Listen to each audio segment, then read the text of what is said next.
have Maggie Mao. You guys can be seated. Hey everyone. So I wanted to speak today when I saw our speaker and the topic. I just want to share a little bit about my family and then just had a couple of inspirational sayings that were meaningful to me. My husband has one sibling, Roger. Roger is an older brother who was born with a chromosomal disorder and similar to Down syndrome. And so Roger lives in a group home in Arden Hills. Lots of stories, lots of laughs come out of that house every day.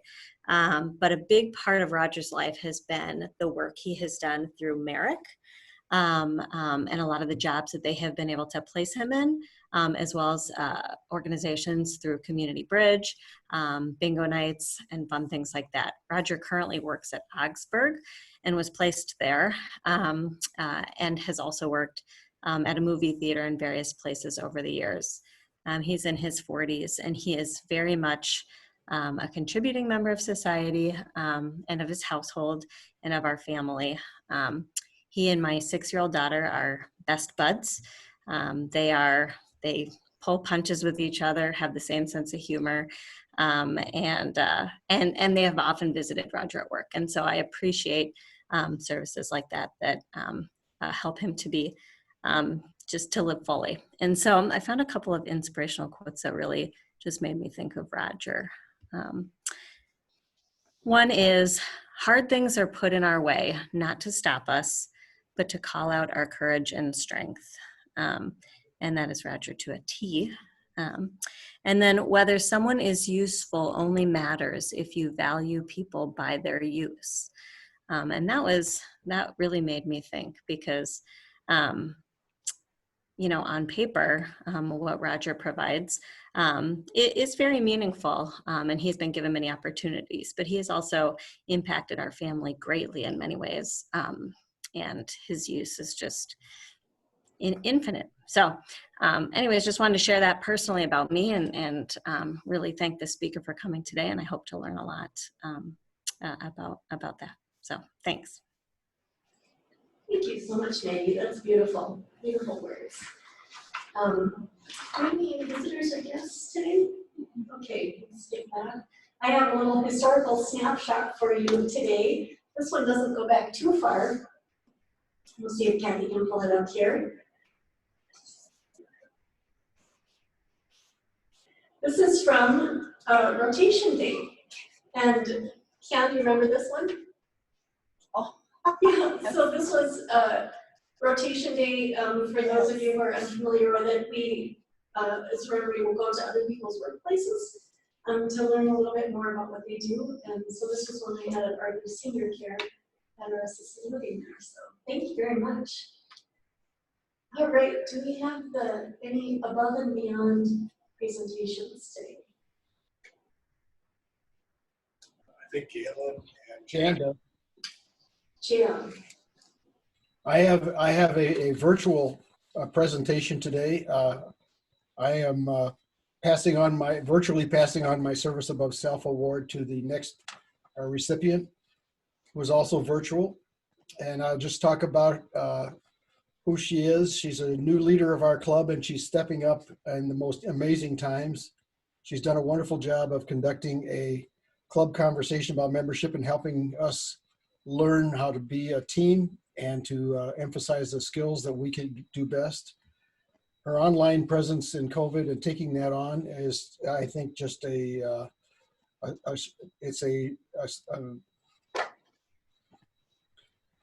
it shows all of us the example that we need to keep Service Above Self working as we isolate ourselves. And she has been bringing in speakers that are just wonderful, that speak to the different ways in our society that we can be a welcoming and serving our times kind of club. Jenny Hedall, I present you with the Service Above Self Award as best I can. Thank you. Nice. So, yes, thank you. Thank you. I'm surprised. I'm honored. I'm so grateful. Thank you. Wonderful. So next time, maybe you can think of somebody you'd like to pass yours on to. All right, can we do a quick happy dollars here? If anybody has one here, Kathy's got a hat to collect some money, and if you're online, just go ahead and unmute yourself. I say happy dollar. All right. Lynn Megan. I have $20. We finally last week were successful at the legislature in getting some financial relief for services like Maggie talked about, for Merrick, for TSE. So governor signed our bill late Friday. So we will be receiving some much needed financial relief. So thank you all who helped and who helped pray with us. So thank you. Yeah, you can stand right in front of the camera over there. And I'll stand right here. Okay. Actually, while she's coming up, I've got one. She just gave me a copy of her book. It's in Korean, but you know what? I have a Korean friend, so she's not.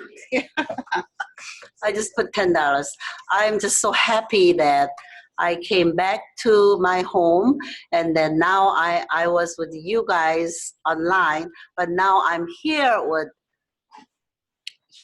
everybody. I'm very happy to be back, and then happy that I can give my books in Korean to you guys, and I'm starting to translating my book in English. So very happy overall. Thank you so much. Good to see you guys from here. Yeah. Anybody else online got a happy dollar? I have a shameless plug. Two things. One is for Scouts. We were featured on Twin Cities Live last week, and we got like 10 minutes worth of segmentation that talked about all the things that are happening right here at base camp and the opportunity for kids to connect in a real life situation. And it was just phenomenal. So I'm super happy about that. And then my second shameless plug is that I went back to my youth and found some rollerblades, and I've been rollerblading around my neighborhood and just think I'm the coolest gal around. That's great. Oh, thank you guys. All right, just a couple of announcements here. Lakeville is having a fundraiser, if you didn't know, and I'm going to give a plug for Kathy here because she put a lot of work into this. They close at 8 p.m. on Wednesday, so if you want to get in, I think there's still some wine baskets that are available. And there's some other things available online. We have 142 items. So that's fantastic. So go to their website, the Lakeville Rotary, and she's got a link on there. So it'd be really nice if we could help support them. I think you're already doing well, aren't you? they're at 24,000. Yeah, that's fantastic. For those of you who know our head guy here at the Radisson, today is Tony's last day. So he is taking another job. He's going to be working at the ammunition plant in Namuka, did you say? Yep. Okay, yeah. So anyway, we wish him the best, and we've been really grateful for how he has served our club. Does anybody else have any announcements? I have a kind of an unofficial announcement, but you'll find out tomorrow if you don't already know that our school superintendent and his council are recommending to our school board that we start our schools year virtually this year. And so we will not be running our buses, which means my job got a little bit easier in the near future and a lot harder out there ways. But we're going to follow the example of Minneapolis and St. Paul. And as we look at infection rates, the trend was such that we needed to keep our kids at home so that they are not as infected. Thank you. Yeah, I've got an announcement too. Paul Musaho, the former president of the Nacho Valley Rotary Club, has actually been nominated for a Rotary Peace Fellowship, supported by his district. He won't hear anything on that until November. And then he's also been asked by Rotary International to speak on Saturday at a Rotary women's group. I'm not sure what the group is exactly, but he'll be speaking on opportunities and the challenges. What it means to be a change maker is his topic. So he's having a continuing presence in Rotary International. And thank you to Ted for being his mentor along the way. Deb, I have an announcement. Yeah, thanks. Deb, I have an announcement. I think most of you maybe know about this, but can you hear me? We can't hear you. Okay. Can you? Who's that? Oh, there. I bet you can hear me better now when I put my mic up by my phone, by my mouth. Just to remind people that Ramsey County is doing testing, free testing at 2 different sites on weekends in these last few weekends of August. We'll probably do them in September as well, but for sure we'll finish them these last 2 weekends, and they're at the Washington Magnet School on Rice Street or Aldridge Arena. So you can get the hours on our website, but it's on Saturdays and Sundays. So just to let you know, you can get tested for COVID on those days. And congratulations to Mary Jo for her reelection in the primary last Tuesday. Thank you, Lynn. I appreciate I appreciate all those who voted in the primary, and I am proud and honored that I came through my primary. So thank you. I'll give a happy $1 for that. I'll send you some money for that. I mean. Thank you. All right, I'm going to ask Jenny if you would introduce our speaker. Excited to hear from him. Happy to. I'd like to introduce Peter McDermott. Peter is the president and CEO of Minnesota Diversified Industries, also known as MDI. MDI is a not-for-profit social enterprise. Previously, he served as the president of the Itasca Economic Development Corporation, which is a countywide nonprofit economic development organization in northern Minnesota. He has served on a wide variety of nonprofit boards, including charities of the United Way of 1,000 Lakes and the Grand Itasca Hospital and Clinic boards. He is currently on the board of the Northland Foundation, serving Northeast Minnesota. His for-profit experience includes 6 years in public accounting in St. Paul and 20 years in senior management positions, including 3 years in New Zealand. He served as Chief Financial Officer of the UPM Blandon Pager in Grand Rapids and Cirrus in Duluth. He is a CPA and with a bachelor's degree in Babson College. He lives in Grand Rapids with his wife, Charlotte, and has 2 grown children and 3 grandchildren. Please welcome Peter.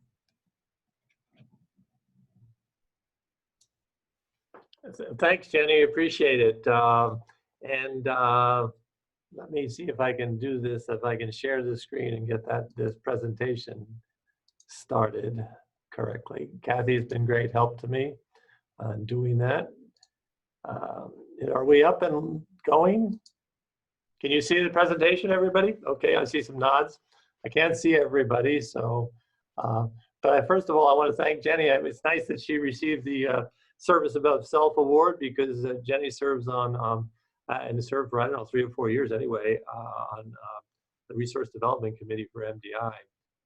As Jenny said, we're a nonprofit. We probably have about 25 to 30 volunteers that serve on committees and boards to support MDI.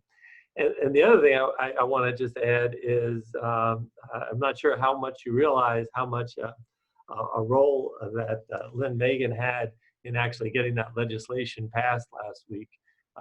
It was a yeoman's task. It was kind of crazy that the state didn't do it sooner, but they finally got their act together and did it. So congratulations on both fronts. And then Maggie, thank you for your introduction and the importance of work for everybody. The reference to Merrick was interesting. John Wayne Barker's friend, as Lynn, and we're all colleagues serving the community by different ways, I will say. MDI is a little bit different, so I think you'll get the flavor for that as we go through this presentation. So, and I'll be happy to answer any questions about how we might be different from other entities. But one thing I will also say about my introduction is I've been volunteering my whole career, even when I was at Land and Paper Company and at Sears in economic development. I always had a passion for creating jobs.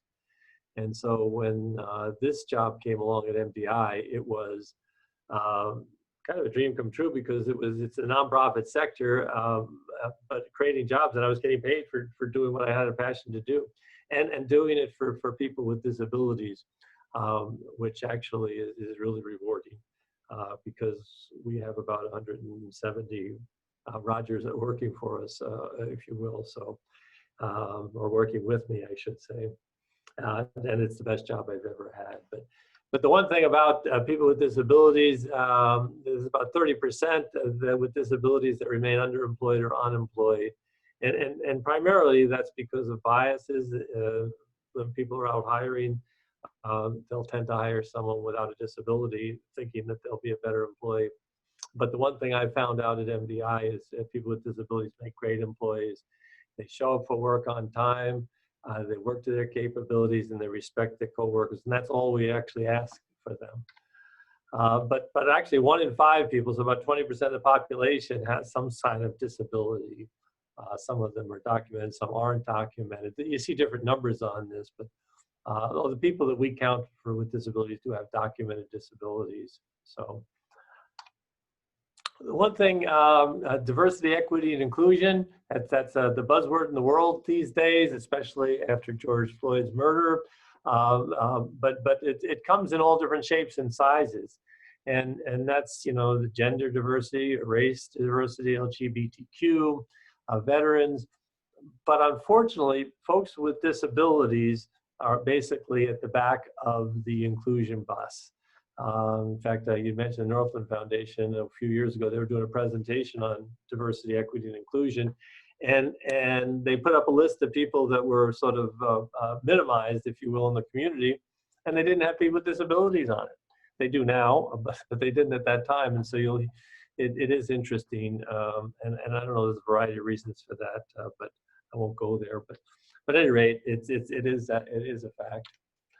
MDI and our mission and our BHAG, our big hairy audacious goal, our mission is to serve people with disabilities by offering inclusive employment opportunities and services.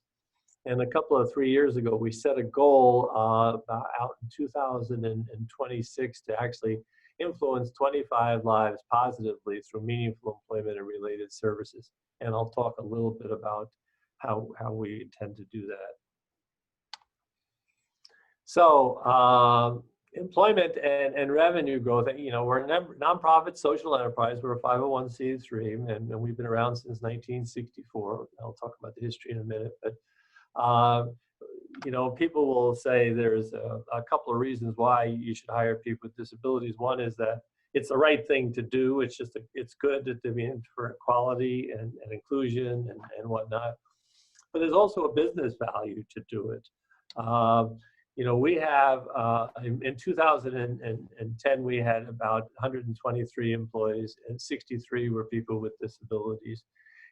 In 2020, now we have 366 and 170 with disabilities. But over the last 10 years, we've been able to grow the net worth of MDI from 2.7 million to $21 million. So that's by surpluses. We've had some very good years, and then we've had some soft years and some lost years. But overall, we've been able to do very well over this period of time. And frankly, it's because we employ people with disabilities. And you say, well, how does that work? Well, we run a profitable business. The one thing that law that passed last week, it has a little bit of effect on MDI on one part of our business.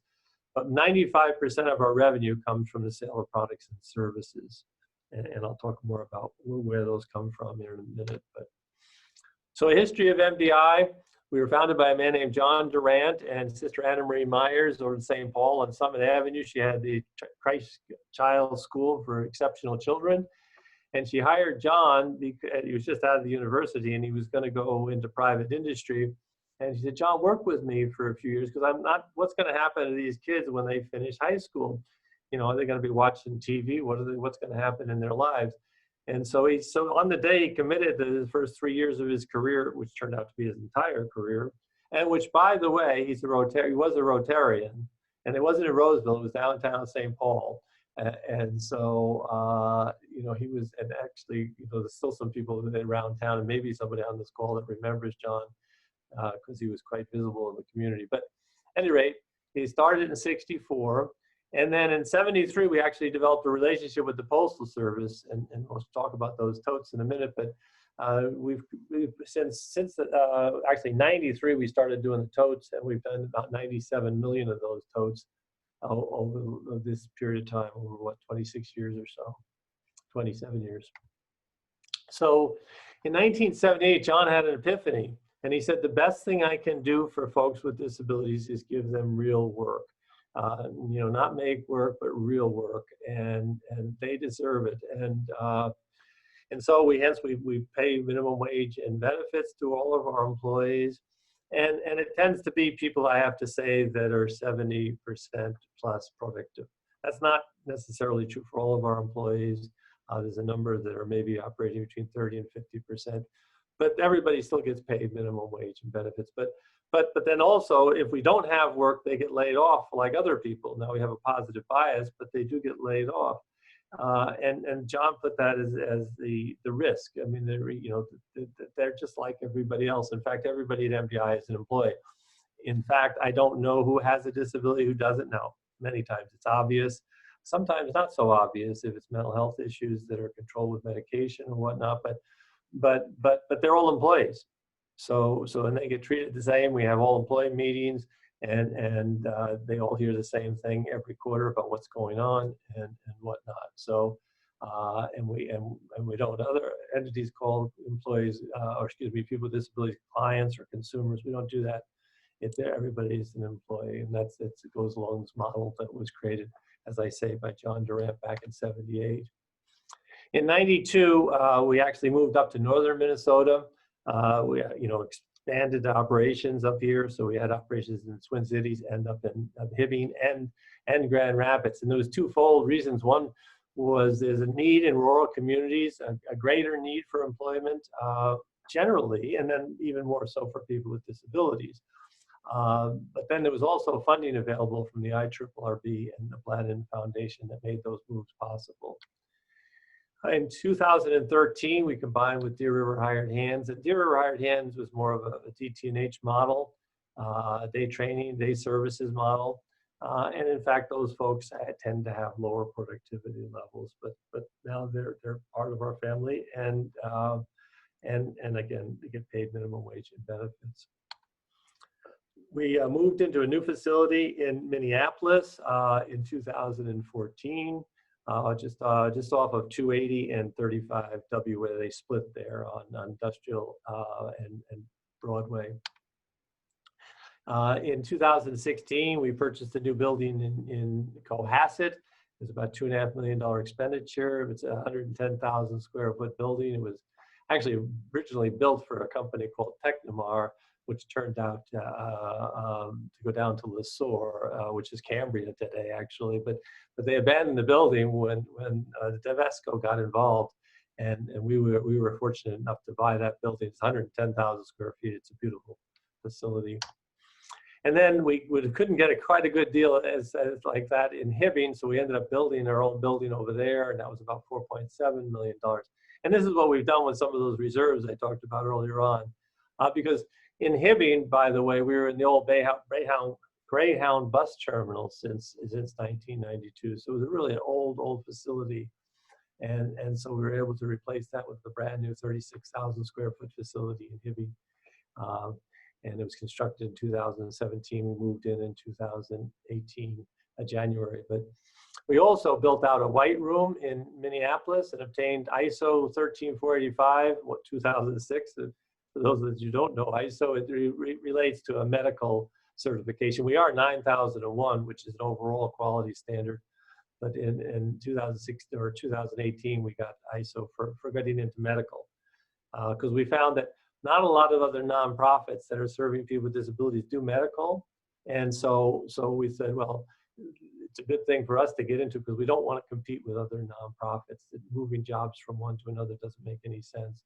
And so that's what we're doing. And actually, we're seeing a pretty good uptick of it this year. We've done some projects with 36,000 face shields, which we put together, and we're constantly getting new business in that regard. We also, we're going to get into a new kind of plastic. Our postal tubs are made out of polyethylene. We're going to get into polypropylene, and it's about a $2.7 million project that we're just hopefully going to get approval to advance in October. Anyway, that's a little bit of history of MDI. So where are we today? 366 employees, 170 of which are people with disabilities. Our target, by the way, is 50%. And we do that very intentionally. We don't like to go above 55% or below 45%, because we want it to be a mix of people with disabilities and without. This slide actually shows the volatility of employment. That top line is total employees, and it's employees and contract employees, because with this variation in employment going up and down, we discovered a few years ago the best way to do this was through contract employees, which become employees over time. But if we only have a surge, like if you look at 2018, we had to add about a couple of hundred employees in a very quickly. And we knew it wasn't going to last, because it was a surge from the Postal Service, which I'll explain to you in a minute. But you also see the line at the bottom is employees with disabilities, and that doesn't vary as much because we have a positive bias. So if we have to downsize like we did in 2019, it's with the employees that don't have disabilities. And I say I don't know, but we do have a staff, an employment services staff. Lynn knows Jean Eglinton, who's our Director of Employment Services, and her team knows exactly what people's disabilities are, but it's like HIPAA information, frankly. And so unless the person discloses, other people just don't know it. So that's that crazy volatility. The one thing that, at first when I started at MDI, we had actually, I think, about 243, and we had some pushback in the Postal Service volume significant, and we went down to about 98 people, and I felt terrible about that. Because I was like I said earlier, I was passionate for creating jobs, and I didn't get into this not to create jobs, but we lost those jobs. But then those people had more opportunity to get jobs. That's sort of, I've taken some solace in that regard, because they become used to showing up for work on time, as I said, respecting their coworkers and working to their capabilities. This is our revenue stream. I said we get 95% of our revenues from our sale of products and services. This is total revenue, and it varies significantly. You see a peak year, 45 million, and then 2 years later we're at 20 million. So less than half of what we were. It's the nature of working with the U.S. Postal Service, frankly, and I'll show you why that is. This year, right now in this forecast, it's to about $23 million, and that's changing as of last week, and I'll talk about that in a minute. But here, this is the postal tub. Now, you guys probably have seen those postal tubs and trays, especially on the news of late, but also some of you might even have one in your basement. You're not supposed to, but you might. And when the mail was delivered, you didn't return it. I'm not saying that you should return it, frankly, but the Postal Service would appreciate it. But I appreciate it if you don't. Don't quote me on that, though, because if it doesn't get returned, then they have to buy more, and that's this crazy volume. This is the volume of tubs that they've bought since 1993. So these are units, and this is on their fiscal year, which ends in September. So 1 year we did over 9 million. Of late, we've done in 2015, we were over 5 million, and then a couple of years later, we're at 1 million. And then so forth. You can see the numbers. And that affects, obviously, our revenue and our employment count. And so and believe me, I've tried to take this volume out by explaining to them that if they purchased at lower volume, at a more consistent volume, we could lower their prices because our costs would be lower because it's very expensive adding and eliminating people. And I have not been successful. In fact, I say the serenity prayer and accept the things I can't change. So that's just what it is. And so at any rate, right now, the forecast, when this slide was put together just about 3 weeks ago, it was 1 million. The Postal Service last Monday, believe it or not, said, you know, we need 2 million more tubs. And there's another tray that we make, this smaller tray. This on the bottom is EMM tray. We make that too. They said they need 1 million of those. And we need as many as possible before, guess what? Election day. So we said we can produce before election day about 1.4 million of those tubs and about 450,000 of those EMMs. We just talked to them on Friday afternoon at 5:30 and said that's what we can be able to produce. And by Wednesday, they should be giving us the order for that. So that's an order for, I'm just trying to do the math in my head right now, but it's about, $8 million. It's crazy number. And so that's hence the revenue and the employment. We're talking about 200 people hiring, about 200 people and bringing them on as fast as we can. So that's what we're up to right now. At any rate, the one thing that we've realized that the Postal Service volumes are crazy, and it's going to be that way. So we got to grow our other business, our non-postal business. And that's grown from just over, it was $2 million in 2008, maybe a little less than that. And now it's going to be about 12 million. And that forecast was done, again, about 3 or 4 weeks ago. And that's basically due to COVID. Although we did see an uptick in 2019 with some trays that we made for Amazon. But then they filled their pipeline and now they're needing less, although they are ordering some more. So I think that forecast is a little bit light right now. But as you can see, it's a nice steady growth and provide more consistent employment, which is what we're all about, employment. But here are some of the customers that we, commercial customers that we produce boxes for. Frito-Lay, we do a box that goes out to their distribution centers and then it collapses and then gets reused. Uline, in that catalog, you're probably familiar with that business catalog. We sell over $1.5 million to us, and they double and triple the price in their catalog for our tubs and trays. So that's another good customer, a very consistent customer. And there's Veterinary Surgical Resources is one of our new medical customers where we do medical drapes. Actually for veterinary surgery, medical drape, they put it over the animal when they're doing surgery. And there's a bulk, Reef Supply is a supply company for aquariums and whatnot. And so that's another new customer. So, and you see Nike and some others. So here are the kind of products that we produce. That lower side is the box that I had mentioned on the Frito-Lay. There's some hopper bins that we did for Stitch Fix in the middle there, and similar kind of for displays up on top. And then we do tree wrap. You'll see sometimes one-sided corrugated plastic. It's corrugated plastic. I should have mentioned this, that it's just like cardboard, but it's plastic. And it obviously lasts a lot better and holds up in the weather. That's why the Postal Service likes it so much. But that's made out of polyethylene. The box for Frito-Lay is actually made out of polypropylene, different kind of plastic, and then the flaps don't break down. And so that's why we're getting into that plastic. And then we do water jet bricks where we take the corrugated plastic, we cut it in slices and nail it together, and it's a backing for water jet bricks and a number of other custom products. And then the services, which we primarily do in Minneapolis, we're kitting and packaging, sorting, labeling. We do some product testing.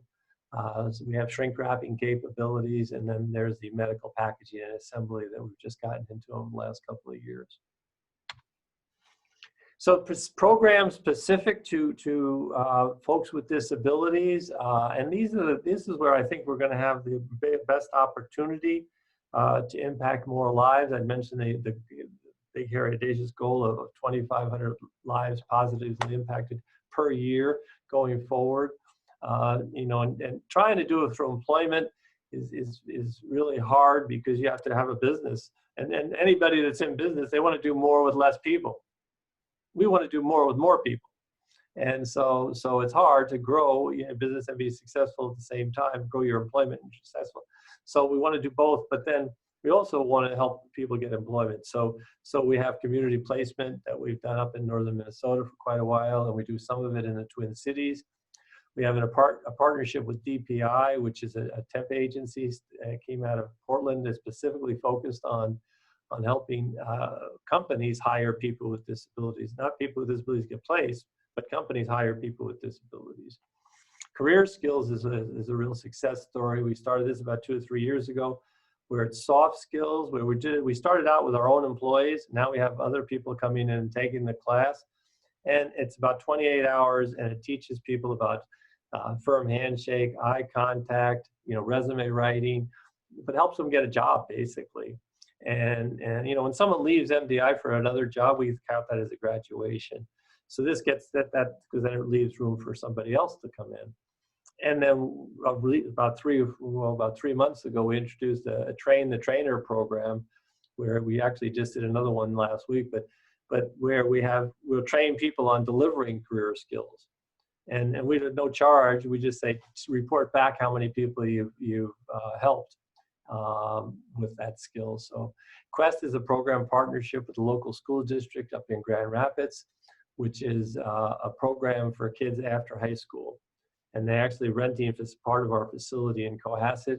And they have about 9 students going to start up. I'm not sure how that's going to work this semester with COVID, but we'll see. But it's after school program. After high school program. The state will pay to have a student in school until they're 21, but not many rural communities have programs other than just stay in the same program, which they're not so keen about doing, the students. So this is kind of a pilot that we're hoping catches on. And then we do scholarships specifically for kids with special needs. And we've done about 10 of those a year. It's about $1,250, but they don't usually get scholarships. So it's just hopefully boosts their morale. So COVID, Jenny asked me to talk a little about COVID and the implications of COVID for MDI. Well, we were deemed an essential supplier right out of the blocks.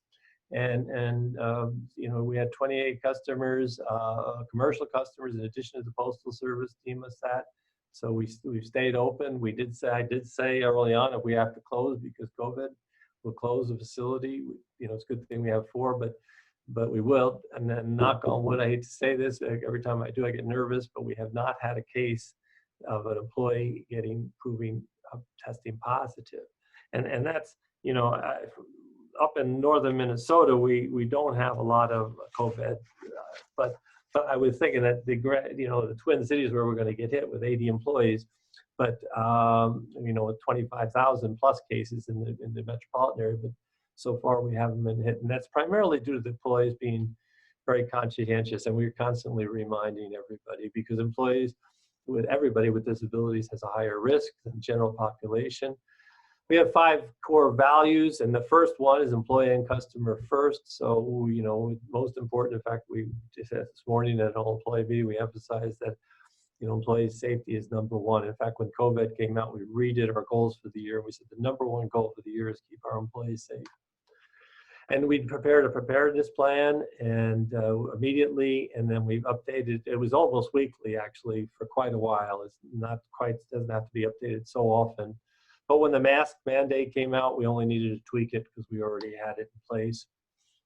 People are working from home whenever possible, flexible shifts and disinfectants, and weekly employee communications, emphasizing the importance of safe distances and them being safe at home, not to bring it in and infect their friends and other co-employees. Now, this is the tricky part. Hopefully I can get this right as far as how I share the screen on this. Let me just go back again here. Your screen sharing. Stop. I'm going to stop sharing and I'm going to go back to sharing again. I can get that right.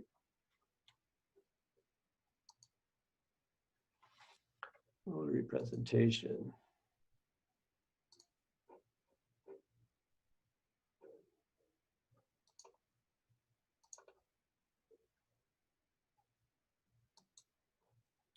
Can you guys see it okay?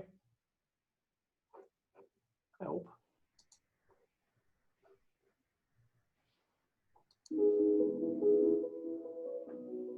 We can hear it but not see it. You can't see it? You have to reshare and then go back and reshare that, open it up, and then start it. Okay, hold on a second. I'm sharing the presentation. Oh, did I not press share? Now can you see my screen? We see our PowerPoint. Yeah, okay, I'm sorry, yeah, right. Now can you see it? Can you see it now? It's a blank screen. No. The one. Let me stop sharing.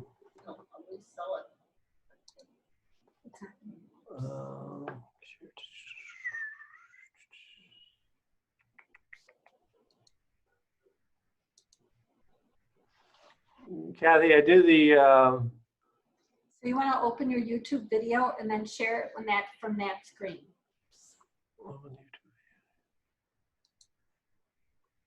So you want to share the screen with the video. Okay. You got to remember to click the sound buttons on the bottom of the green share. Yeah, I kind of did. Hold on a sec. I did sure do that.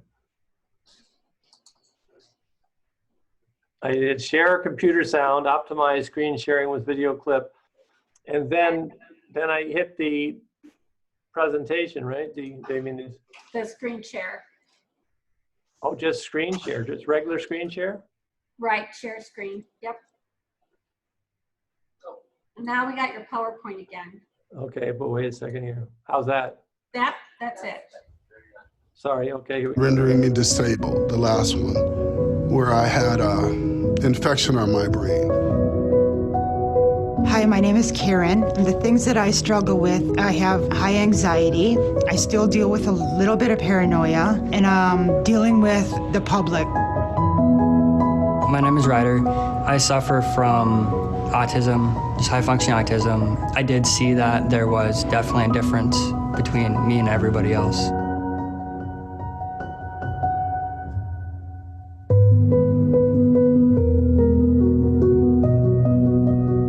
I was scared to ask for help at work because I have a disability. It's hard for me to focus at work when I have bad thoughts going through my mind and I start to get very anxious. I start making mistakes. Sometimes I'll walk away from my work and kind of forget what I'm doing. The most difficult part of having a brain injury, the way that I took in information was different. The time that I needed to process that information changed. And upon seeing the scars on my head, people started to treat me differently when I was still the same person on the inside. I just didn't respond like I used to. MDI support services have helped me. I'm encouraged to ask for job coaching, emotional support to overcome my disability, and I feel comfortable asking. MDI has helped me with the resources in the community for personal needs outside of work. I am now financially responsible and independent from government support. I can talk to any of the supervisors. They will help me to get back on track or find resources to help me with those issues. MDI support services helped me in the area of setting up transportation services. And then being in this environment, so many people helped me when I got here. It's one of the only ways I feel like I can give back to the people that helped me when I came here. And I mean, to me, that made me feel at home.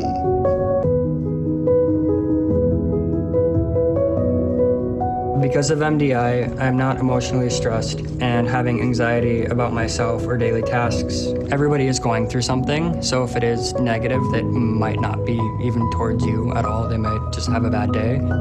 Because of MDI, I moved out of a group home and I have my own apartment now.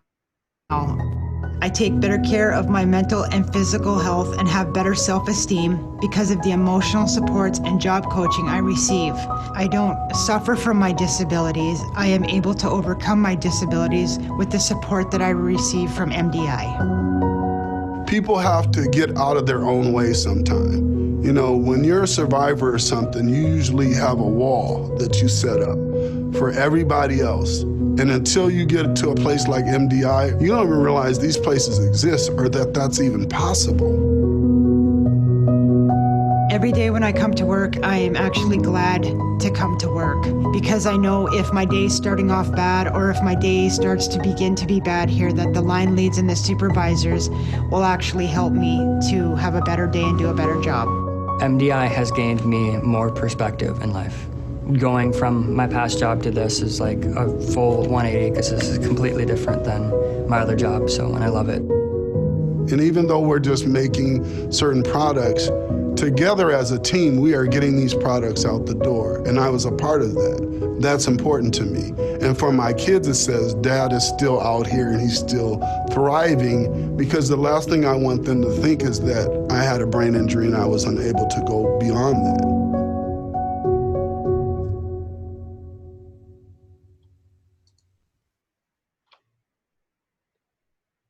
Okay.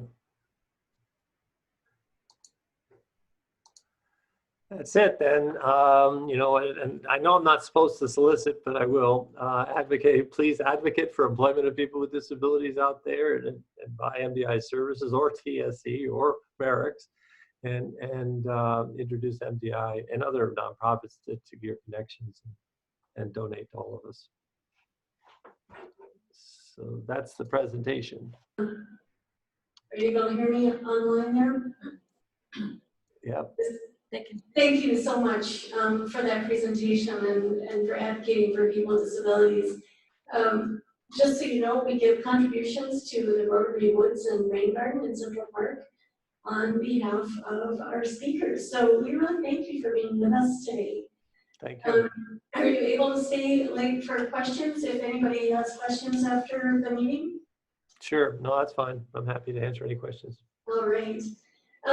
Jenny, would you be able to tell us who, well, first of all, I want to say thank you to Luke for being our record reporter today. So I appreciate you doing that. And then Jenny, can you tell us who will be speaking next week? You bet. So we're going to have Scott Lambert. He's the president of the Minnesota Association of Auto Dealers. And he's really going to talk to us about what the current status of the auto industry is across the state. Awesome. So if anybody knows somebody who might be interested in the auto industry and kind of where that's at, please extend an invitation. You can forward the Zoom invite. We'd love to have some guests. And if you would all stand with me and we'll say the 4-day test as we go out into this world. First, is it the truth? Is it fair to all concerned? Will it build goodwill and better friendships? Will it be beneficial to all concerned? Thank you all so much. We'll see you next week.